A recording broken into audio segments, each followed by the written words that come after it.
The sound of hurried footsteps echoed through the marble halls of the Ashford Corporation.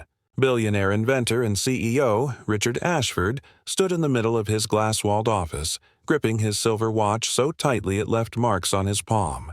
His face was pale with panic. On the massive desk in front of him lay a small metal cube, his company's most advanced prototype, a clean energy generator that had just stopped working. And the world was watching. "Get me the engineers, now," he barked. Within minutes, a swarm of technicians filled the room. They pressed buttons, opened panels, argued, and failed. Every attempt made the cube blink once and die again. Millions of dollars and years of work hung by a thread. If they couldn't fix it before tomorrow's global launch, the entire project and his reputation would collapse. Frustrated, Richard sank into his chair, rubbing his temples. The office cleaning crew quietly entered, led by Maria, a soft-spoken woman in her late 40s who had worked there for years.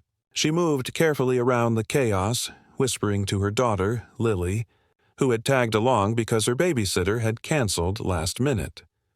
Lily was 15, bright-eyed, curious and far too fascinated by the blinking cube that everyone else feared to touch. "Mom," she whispered, "what's that thing?" Maria shook her head quickly. "Don't touch anything, Mija. That's worth more than our whole building." But Richard overheard her. Desperation made him reckless. He turned to the girl and said half sarcastically, "You think you can fix it, kid? Tell you what, fix this and I'll give you $10 million. The engineers chuckled. Even Maria froze, horrified. "Sir, please, she's just a child." But Lily wasn't intimidated.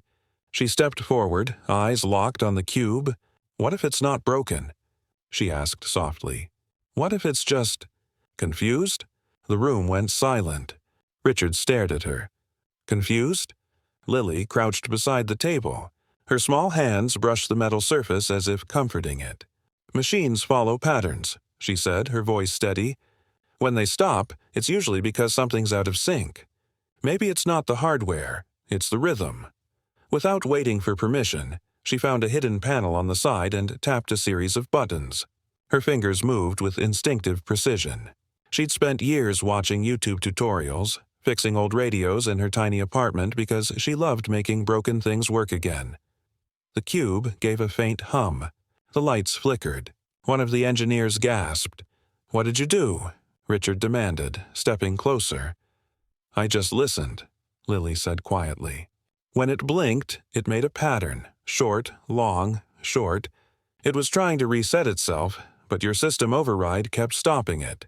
She pressed one final button.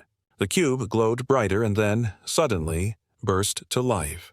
A soft blue light filled the room, humming with steady, pure energy. The engineers jumped back. The screens around them flickered as the data poured in, stable, consistent, and perfect. Richard's jaw dropped.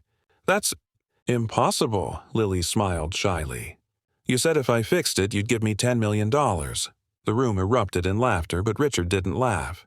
He walked over slowly, eyes glassy, and knelt down beside her. "I did," he said, his voice trembling. "And I will." Maria nearly dropped her mop. "Sir, no, please. She didn't mean—" But Richard held up his hand. "No, she did what none of us could. She reminded me that sometimes genius comes from the most unexpected places."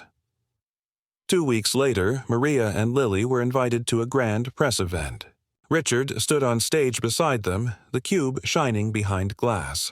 Cameras flashed, journalists shouted questions, but all Lily could do was hold her mother's hand and smile. When Richard announced that Lily would be receiving a full scholarship, lifetime mentorship, and a share of the company's research grant, the room erupted in applause.